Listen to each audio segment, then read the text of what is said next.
చిలకగూడలో bumper offer 3,75,00,000కి G+2 4 BHK villa కొనండి. నెలకు 1,00,000 rent guarantee. Terms and conditions apply. Serials పక్కన పెడితే ఇన్ని ఇయర్స్ నుంచి ఇంత మంచి పెద్ద పెద్ద యాక్టర్స్తో సీసీఎల్ ప్లే చేస్తున్నావు కదా నువ్వు. ఆల్మోస్ట్ ఇప్పుడు సీసీఎల్ అంటే పెద్ద పెద్ద యాక్టర్స్ ఎవరు రావట్లేదు బిజీ షెడ్యూల్స్ వల్ల. బట్ ఫస్ట్ సీసీఎల్ 1, 2, 3, 4 సీజన్స్ వరకు కూడా అందరు వచ్చారు. అవును, పెద్ద పెద్ద యాక్టర్స్. అవును. నీకు ఒక ర్యాపో ఉండేది. అంటే నీకు ఇంట్రోవర్ట్ అడగవా నువ్వు మీరు చేసే మూవీస్లో ఒక మంచి క్యారెక్టర్ డైరెక్టర్కి కొంచెం ఇన్ఫార్మ్ చేయండి వెళ్ళి కలుస్తాను ఆ టైప్ ఆఫ్ కన్వర్సేషన్ ఉండదా నీకు యాక్టర్కి? అంత చనువు ఉంటుంది కదా, అందుకు నీ గ్రాఫ్ కొంచెం తగ్గడానికి నీకు నువ్వే రీజన్ అంటే కూడా యాక్సెప్ట్ చేస్తావా? నేనే రీజన్, నాకు నేనే రీజన్. నువ్వు అన్న పాయింట్ చాలా వ్యాలిడ్ పాయింట్. నేను మొన్న రీసెంట్ 1-2 years బ్యాక్ నేను బాగా ఫీల్ అయినా దీనివల్ల. నీకు ఇప్పుడు వెళ్ళి డబ్బులు కావాలని అడగడం తప్పు, సాయం చేయడం తప్పు. బట్ నీ ఫీల్డ్లో ఉన్న వాళ్ళని, నీకన్నా పెద్ద స్థాయిలో ఉన్న వాళ్ళని వెళ్ళి సార్ వీలైతే నాకు మీ చేసేదాలో ఒక ఆపర్చునిటీ ఇవ్వు అని అడగడంలో తప్పు లేదు. అంటే వర్క్ కోసం తప్పులేదు కదా. నేను ఎట్లా అంటున్నా అంటే క్రికెట్ ఆడతాడు నేను ఒక బ్లూటూత్ లాంటి ఉన్నాను అనమాట. నా ఫోన్, నేను ఒక ఫోన్ అనుకో, నా బ్లూటూత్ ఉంటుంది కదా. ఇప్పుడు అటు వెళ్తా, ఇప్పుడు వైఫై ఎగ్జాంపుల్, నీ ఆఫీస్కి వచ్చిన మనం వైఫై కనెక్ట్ చేసుకోవాలి అంతే. ఆ టైంలో వైఫై కనెక్ట్ చేస్తుంటే క్రికెట్ ఆడుతున్నాను అనుకో, ఓన్లీ ఆ క్రికెట్ మీద ఉంటుంది దానికి. నాకు ఆ క్రికెట్ మ్యాచ్ వస్తుంది, బాగా ఆడాలి, ఈ క్యాచ్ బాగా పట్టాలి, ఈరోజు మ్యాచ్ గెలవాలి, చలో మన టీం గెలవాలి, ఇదే ఉంటుంది. క్రికెట్ ఆడని చెప్పి ఓన్లీ క్రికెట్ అయిపోయిందా నెక్స్ట్ మనం షూటింగ్ ఉంటే షూటింగ్కి వెళ్ళిపోవడం.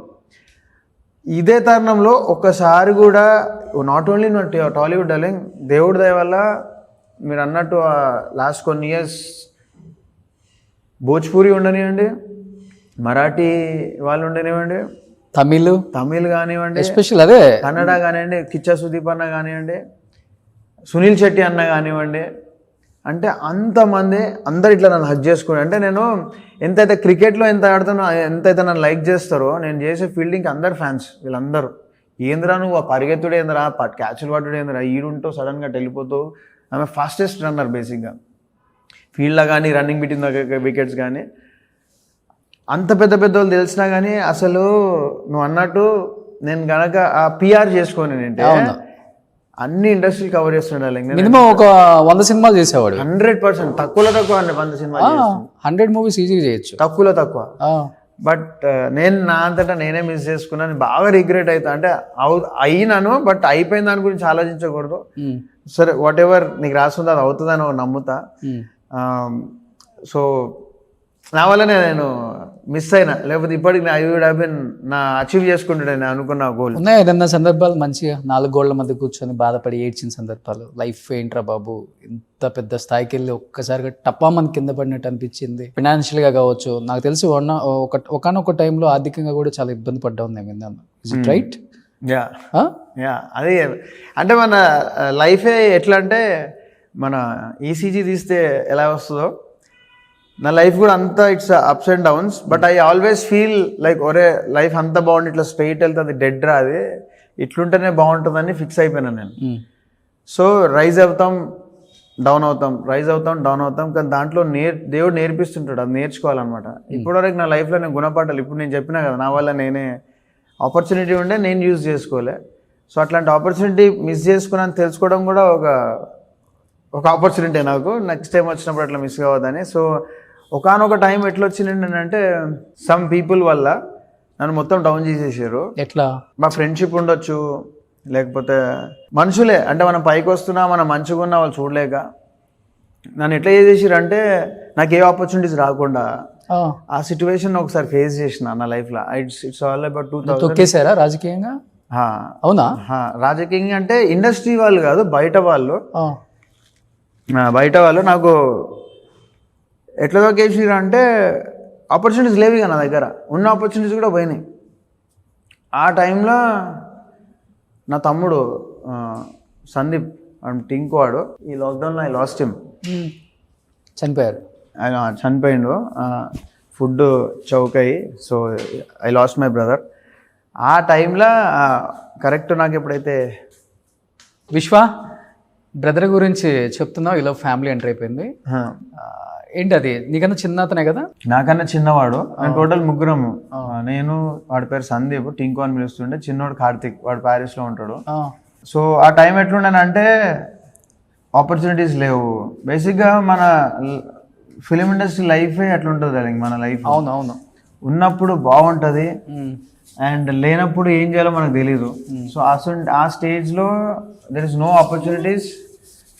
అప్పుడు ఏమైంది, ఎట్లాంటి సిచ్యువేషన్ వచ్చిందంటే మనం తిందామన్నా అంటే ఇంట్లో ఏమైనా చేద్దామన్నా నథింగ్ ఈజ్ దేర్. ఆ టైంలో వాడు వర్క్ చేస్తుండే క్యాటరింగ్ దాంట్లో. ఒక తెలిసిన మామయ్య, అంటే అందరిని నేను బయట వాళ్ళన్నా క్లోజ్ అయితే మామయ్య బాబాయ్ అని పిలుస్తా కదా, అట్లా ఒక జో మామ అని ఒక ఆయన ఉన్నారు.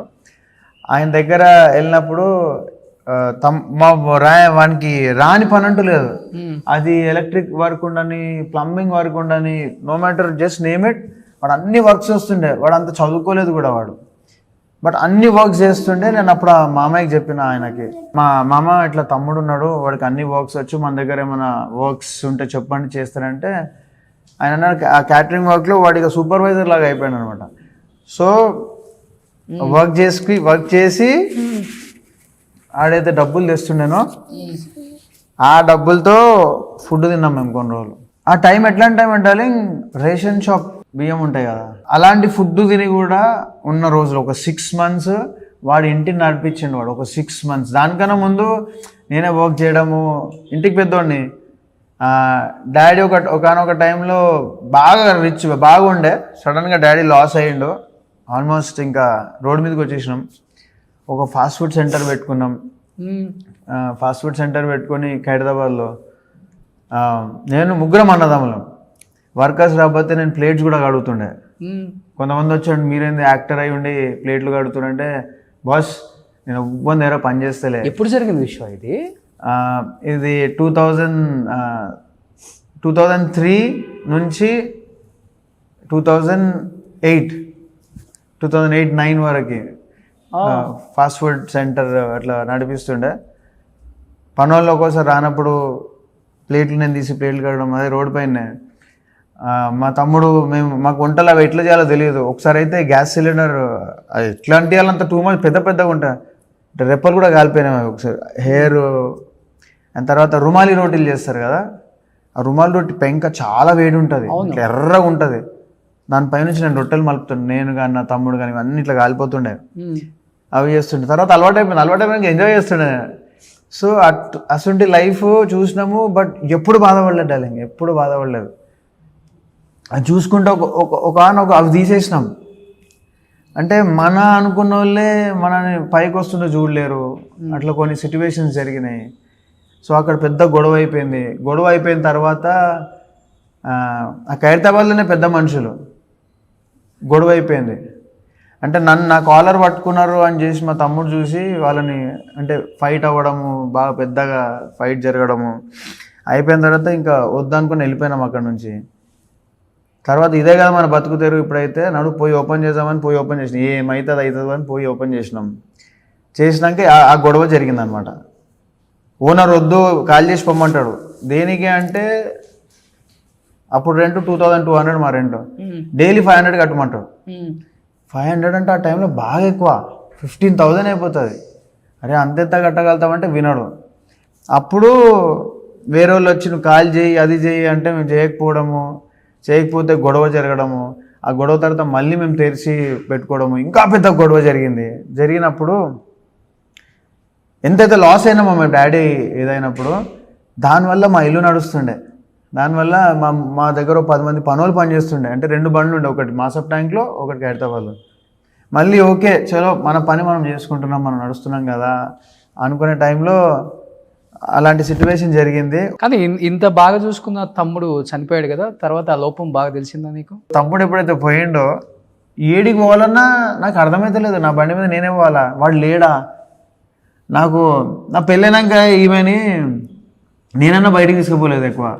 ఆడు బండి మీద నైట్స్, బాబీ నడు ఇక్కడ అది దొరుకుతుంది తిందాంపా, బాబీ నడు ఇక్కడ నీకు నాన్ వెజ్ అంటే ఇష్టం కదా, ఇంట్లో నాన్ వెజ్ మమ్మీ ఉండదు కదనమాట. సో వండితే అన్నీ క్లీన్ చేయాలి మళ్ళీ మొత్తం, అట్లాంటి సిచ్యువేషన్ ఇంట్లో. ఆడేం చేస్తుండే, వాడు సపరేటు ఫెసిలిటీస్ కొనుక్కొచ్చి, బాబీ టెన్షన్ వాడికి ఇప్పుడు దీనిలో నువ్వు నాన్ వెజ్ వండుకు పక్కకు పెట్టుకో, మమ్మీ ఏమన్నా నేను తెచ్చేసిన అంటే ఒక ఒక మదర్ అండ్ సన్కున్న బాండింగ్ అనమాట. తినకి శ్రద్ధకుండే, తినకి వాడుకున్న బాండింగ్. వాడు లేడు అనేసరికి నాకు ఏం అర్థం కాలేడు. నేను అన్నది ఎట్లా హిట్ చేస్తుండే లైఫ్ అంటే టూ మచ్. ఒకటి అయిపోయిందిరా, ఇటు అయిపోతుంది మంచిగా, ఓకే అవుతామా అనుకున్నా మళ్ళీ డౌన్, ఓకేరా అనుకున్నా అన్ని ఆపర్చునిటీస్ పక్కకు పోతే నా బ్యాక్ బోన్ కూడా అంటే పోయిందన్న ఫీలింగ్ వచ్చింది డార్లింగ్.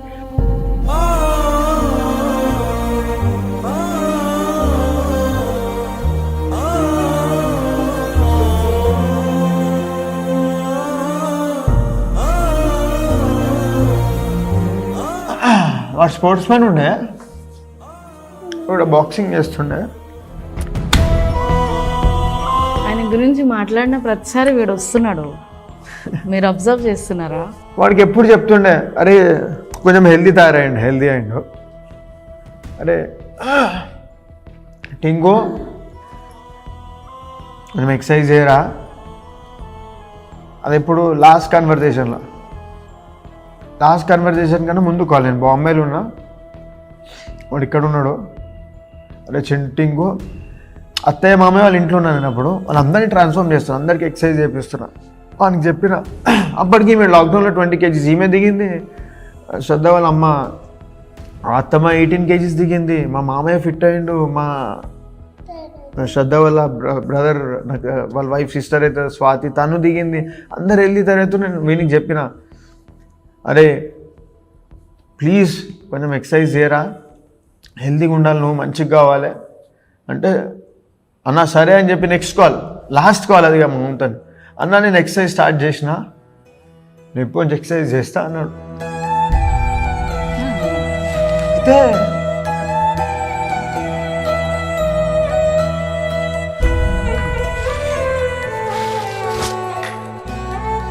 చేయలేడు వాడు, ఇప్పుడు లేడు. బట్ ఈరోజు ఈ ఫిట్నెస్ అనే థాట్, ఫిట్నెస్ అని ఎంకరేజ్ చేయాలి అనేది నాకు అక్కడి నుంచి వచ్చిందనమాట. ఓకే. సో ఇంట్లో అయితే నా తమ్ముడిని మిస్ అయినా, నేను మిస్ అయిన ఫీలింగ్ వేరే వాళ్ళ ఫ్యామిలీస్లో కూడా మిస్ కావద్దు. అట్లీస్ట్ అందరు కాదు, అందరిని చేంజ్ చేయని దేవుని కాదు, ఎవడన్నా ఒక్కడిద్దరు చేంజ్ అయినా బాగుంటుంది అనే ఫీలింగే ఉంటుంది ఎప్పుడు నాకు. అట్లని సమ్మర్లో అందరికీ ఇన్స్టాగ్రామ్ పెట్టినప్పుడు అయినా ఎవ్వరు నాకు ర్యాండమ్ పర్సన్ నాకు ఫోన్ చేసి మెసేజ్ చేసి ఇన్స్టాలో అడిగితే వాళ్ళందరికీ రిప్లై ఇవ్వడం. తర్వాత నేను ఫ్రీ ట్రైనింగ్ కూడా ఇచ్చిన ఒకసారి, అంటే ఓపెనింగ్ ఫ్రీగా ఇద్దామని. అంటే ఎంత ఫ్రీగా ఇచ్చినా నేను అంత చులకన అయిపోయాను అనమాట. అంటే ఎప్పుడైనా ఏదైనా ఫ్రీగా వస్తే దానికి వాల్యూ వెళ్ళాలి. చాలా చులకన అయిపోతుండే, ఎవరు అటెండ్ చేయకుండా వచ్చినా కానీ అంత లైట్ తీసుకుంటుండే. నన్ను ఏదో ఎడ్యుకేట్ చేద్దాం అనుకున్నా అంటే, లైఫ్లో మనం రిటర్న్ తెచ్చుకోలేనిది ఒకటే, అన్నీ తెచ్చుకోవచ్చు డార్లింగ్. రిలేషన్షిప్ ఉండొచ్చు, నీ చదువు ఉండొచ్చు. ఈ డాడీ మామయ్య ఆయన 50+ అయినాక ఆయన లాయర్ అండ్ LLB చదివి డాక్టరేట్ తెచ్చుకున్నా ఆయన. అంటే చదువు తెచ్చుకోవచ్చు, నువ్వు డబ్బులు పోయినా తెచ్చుకోవచ్చు, ప్రాపర్టీస్ పోయినా మళ్ళీ రీగెయిన్ చేసుకోవచ్చు, రిలేషన్షిప్స్ అయినా వెళ్ళి మనం నువ్వు మాట్లాడి తెచ్చుకోవచ్చు. నీ లైఫ్లో నువ్వు రిటర్న్ తెచ్చుకోలేనిది ఏంది అంటే నీ హెల్తే. దేవుడు ఇచ్చిన పెద్ద గిఫ్ట్ నీ బాడీ. ఒకసారి డ్యామేజ్ అయిపోయిన తర్వాత రిపేర్ ఇంకా. ఎందుకంటే మన బాడీ కనుక సపోర్ట్ చేయకపోతే నువ్వు ఏ పని చేయలేవు. మనం ఆ బాడీనే మర్చిపోతాం. దాన్ని ఎంత స్ట్రెయిన్ ఇచ్చినా ఒప్పుకుంటుంది, అన్నీ నీకు సపోర్ట్ చేస్తుంది. కానీ ఆ బాడీ కోసం ఒక గంటన్నా మీరు రెస్పెక్ట్ ఇవ్వంటారు బాబు. ఆ బాడీ కోసం మీరు వ్యాయామం చేయండి, ఎక్సర్సైజ్ చేయండి, మీకు ఇంకా సపోర్ట్ చేస్తుంది అనే ఉద్దేశం నాది అందరికి చెప్దాం అనేది. ఆ ఒక్క గంట మీరు నీ బాడీకి, నీ కోసం నువ్వు టైం అందరి కోసం ఇస్తావు, నీ వైఫ్ కోసం ఇస్తావు, అమ్మ కోసం ఇస్తావు, నీ వర్క్ కోసం ఇస్తావు, అన్ని ఇస్తావు. నీ కోసం నువ్వు అంటారు చూడు, కోసం టైం ఇచ్చి స్ట్రెయిన్ అయిన ఈ బాడీకి ఇవ్వం. సో ఆ బాడీకి రెస్పెక్ట్ ఇవ్వం. ఆ బాడీకి రెస్పెక్ట్ ఇవ్వండి, హ్యాపీగా ఉంటారు అనే ఉద్దేశం నాది. సో ఇవాళ ఈ ఫిట్నెస్ క్లబ్ వచ్చి దీనికి వచ్చిన అంటే వాడు ఇక్కడ లేడు, బట్ నుంచి వచ్చింది. బట్ శ్రద్ధ ఒక మాట చెప్పింది, మీ తమ్ముడు గురించి మాట్లాడినప్పుడల్లా చిన్నోడికి కనెక్షన్ కుదురుతుంది. నేను నమ్ముతా దట్ ఆయన నాకు చాలా అటాచ్డ్ అనమాట, చాలా అంటే చాలా. సో ఆయన చనిపోయినప్పుడు నేను ఆయనను చూడలేదు, నేను ముంబైలో ఉన్నా. సో అంటే వీడు నా కడుపులో ఉన్నప్పుడు ఆయన చాలా సార్లు నా డ్రీమ్స్లో వచ్చిండ్రు. బాబీ నేను వస్తున్నా, నేను పికప్ చేసుకుంటాను ఎక్కడ అంటే so many times so many intimations I'm coming అన్నట్టు. అది ఓన్లీ నాకే తెలుసు, ఎందుకంటే I saw him in dreams అని. అండ్ తర్వాత ఈయనకి చాలా ఉండే కూతురు పుట్టాలని. సో మేము ఏంటంటే ఇంకా చెప్తారు కదా చాలామంది, ఈసారి ఇంకా కూతురే పుడుతుందిలే, కొంతమంది బెల్లీ చూసి చెప్తారు, కొంతమంది చెప్తారు అలాగా. సో ఆ టైంలో ఏంటంటే we are open to listen all suggestions.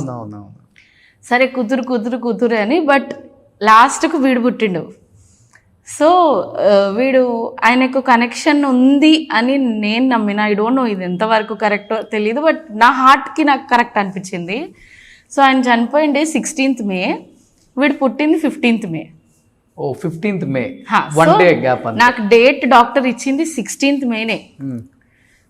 C section అని ఫస్టే చెప్పారు. సో చెప్తే 16th May రోజు చేద్దాము అంటే వద్దు అన్న. అంటే నాకు ఎంత హ్యాపీనెస్ ఉంటుంది వీడి ఆ రోజు బర్త్డే అయినా కానీ, ఫర్ మై అత్తమ్మ as a mother she will always have that లేడు అని చెప్పేసి. సో ఆ డేట్ వద్దని కావాల్సుకొని ఒకరోజు ముందు 15th May రోజు ఆయన బర్త్ వెయిట్ వీని బర్త్ వెయిట్ సేమ్. ఆయనకున్న ప్రేమ గుణము, ఇగో వీనికి ఆయన నవ్వు, అన్ని లైక్ ఎన్ని క్వాలిటీస్ కలుస్తాయంటే బాబాయ్ అన్ని వచ్చేసాయి. సో నాకు అనిపిస్తుంది ఆయన వచ్చేసిండు, నాకు గడుపులో వచ్చిండు, మా లైఫ్లోకి మళ్ళీ రిటర్న్ వచ్చిండని నాకు ఒక నమ్మకం అంతే. సో అందుకే ఇప్పుడు కూడా నేను నాకు అంటే అది నేను ఒక్కదానే నోటీస్ చేస్తా. తల్లిగా మీకే తెలుస్తుంది ఆయన గురించి. ఫస్ట్ ఇంకా మా తమ్ముడు లేడు అనగానే వాడు వచ్చేసిండు ఫస్ట్. మళ్ళీ తర్వాత వాని గురించి ఏదో చెప్తున్నాడు, మళ్ళీ వచ్చేసిండు. సో హీఈస్ ఆల్వేస్, ఇప్పుడే ఈ ఇంటర్వ్యూలోనే కాదు మామూలుగా కూడా మేము ఎప్పుడు ఆయన గురించి మాట్లాడుతుంటే వచ్చేస్తాడు వాడు. సుమన్ టీవీలో మీ పర్సనల్ అండ్ బిజినెస్ ప్రమోషన్స్ కోసం కింది నెంబర్కి కాంటాక్ట్ చేయండి.